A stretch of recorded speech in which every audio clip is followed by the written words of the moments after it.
From NBC5, this is the NBC5 News at 5. A former couple is taking a fight over frozen embryos to court. The ex-boyfriend does not want to be a parent, but his former girlfriend says she has a right to use the frozen embryos any way she wants. NBC5's Nasita Kwan joins us now live from the newsroom with more on this highly publicized case. Nasita? Allison, on the one hand, a man's right to decide whether or not he wants to be a father. On the other hand, a woman's last chance to have a biological child. It's a first-of-its-kind case in Illinois, and other state courts faced with similar decisions have not offered clear-cut answers. 4 years ago, Jacob Savransky's then-girlfriend, Carla Dunston, was diagnosed with cancer.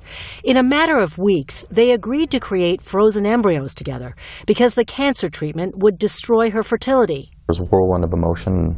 I was trying to support her in whatever way I could. My understanding when I went ahead and made those embryos was that absolutely we're going to be making embryos and that they will be equally ours and that I would have my say if and when they were to be used. The couple has since broken up, and Jacob Savransky says he's not ready to be a father.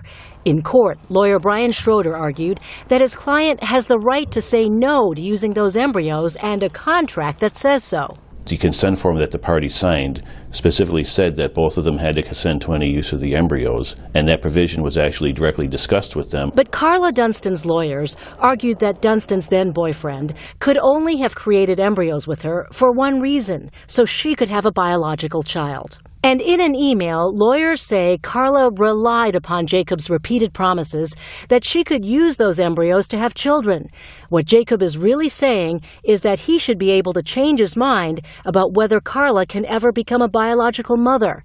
And the email continues, "We're asking that he be declared a sperm donor with no legal or financial obligations whatsoever to any resulting child." There was very little time in between the diagnosis and when we actually went ahead with creating these embryos, and there was,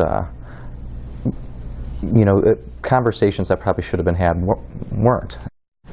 Some reproductive experts warn this is a time-sensitive issue because it's not clear how long frozen embryos are viable. The appeals court will not have a decision for at least a month. Back to you. All right, Nasita, thanks.